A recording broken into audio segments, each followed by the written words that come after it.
So today, let's talk about why people are so afraid to look at themselves. This one took me a really long time to understand because just like my constitution and who I am as a person is like the exact opposite of this. Like I'm so quick to wonder and ask myself about why things happen and assume that it's me that's doing something wrong, which comes with its own set of challenges, believe me, but majority of people that I've interacted with are the opposite of this. They would rather not look at things and just believe they're doing the right thing, whether or not they really are.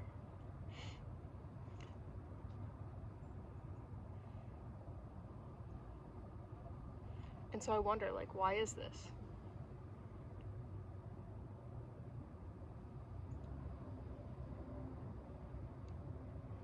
Well,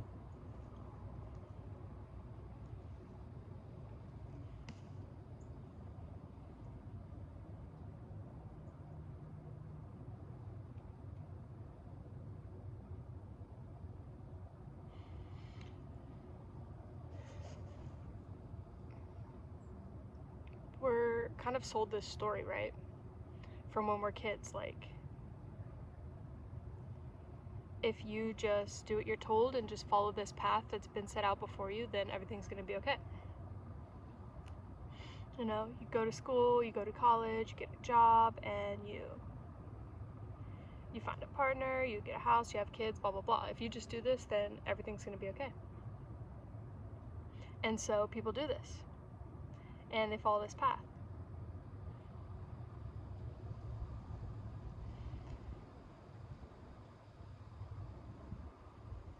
So then if something comes along which kind of shakes this up, maybe some feelings stir inside themselves, or some person comes along, and I find myself being this person very often that for one reason or another tends to kind of stir this up in people.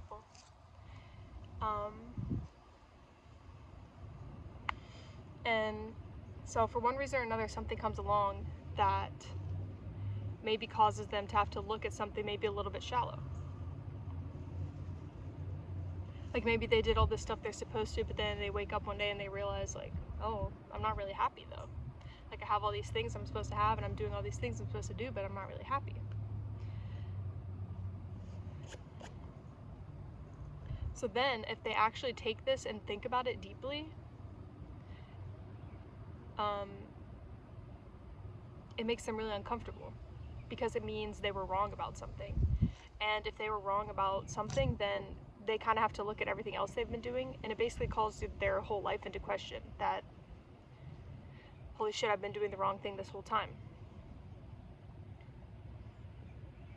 And instead of recognizing that, it's actually just a lot easier to just be like, oh fuck, no, it must be something wrong with me, like everything's fine.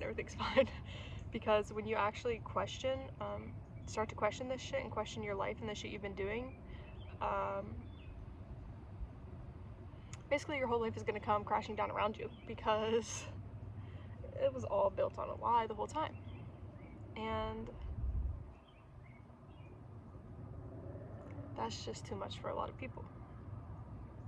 Again, this is very hard for me to understand because I'm very the opposite type of person. If I've been doing something wrong, then I want to know. And if this is not the life for me, then fucking let it crash and burn. I don't care. I'll start over. I don't care.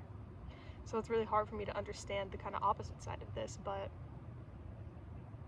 I get it. You know, it's easier and it's more comfortable to just keep things the same as how they've been. And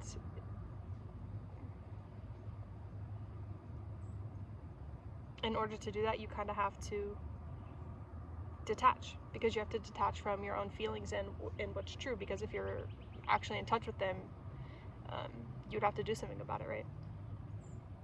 And it's easier just to not.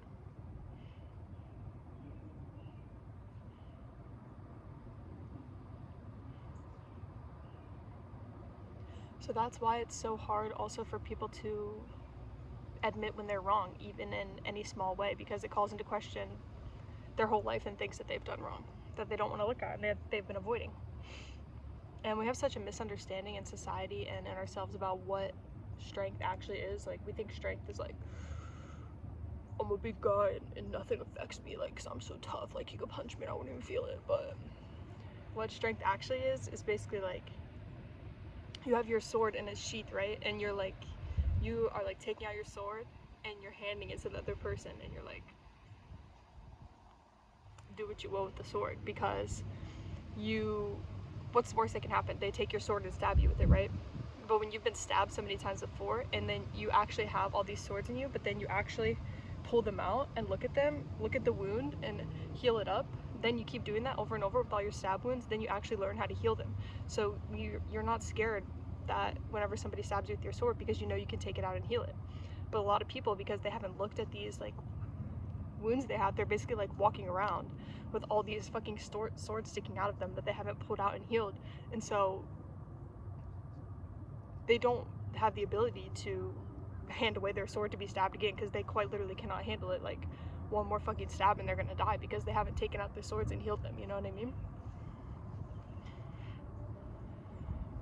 So I think a lot of people are out here walking around like this, just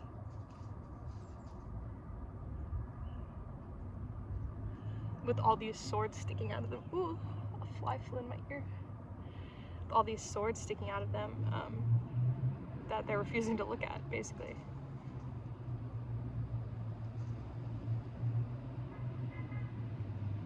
And it's a lot of people that's like this. Like, majority of people I've met, if not all of them, are these kind of people.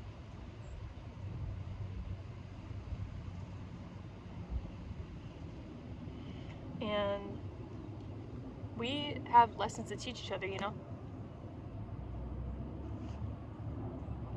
The kind of people that are like that and the kind of people that are not like that.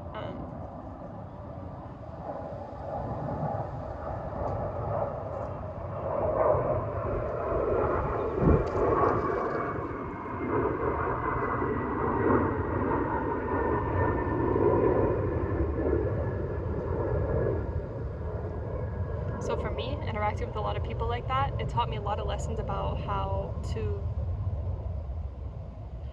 about where I was accepting blame for things that were not mine to carry. And about how I was expecting certain things from other people that they didn't have the capacity to give me, and how that was causing me pain.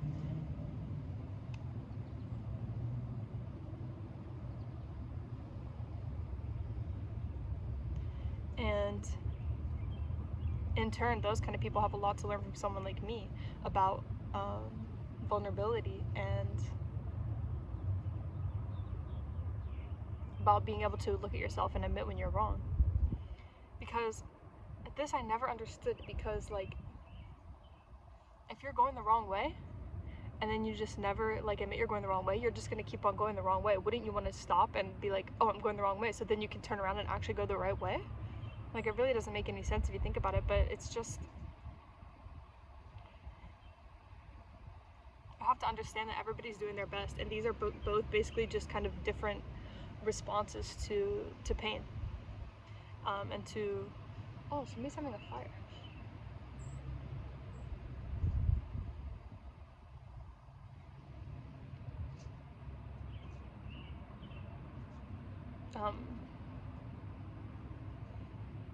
It's basically just a response to distance yourself from pain. But it doesn't work, does it? Because when you're walking around with 3, 4, 5, 6 swords in you, you're gonna feel the pain. Even though it's like you're taking this medicine that's like treating the symptoms, but it's not actually curing the root of the issue, you know what I mean?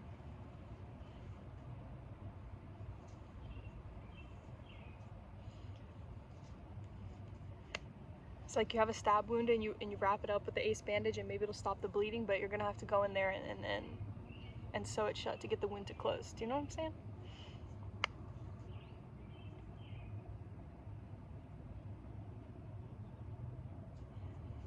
So yeah. I know it could be scary and hard to look at yourself, but that's what we're here to do.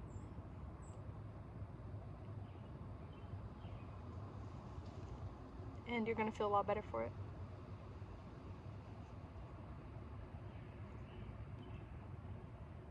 When you sew up all your wounds instead of just walking around with these stabs all in you, it'll feel a lot better.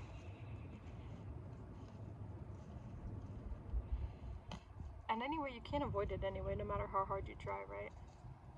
It always catches up to you, one way or the other. In this life or the next.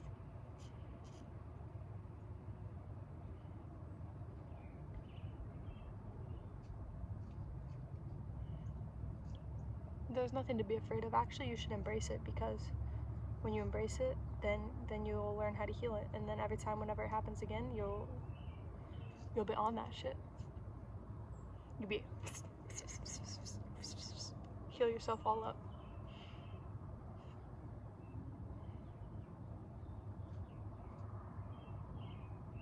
So take your sword out of your sheath, hand it to the fucking world. Stab me, bro. Alright, peace out.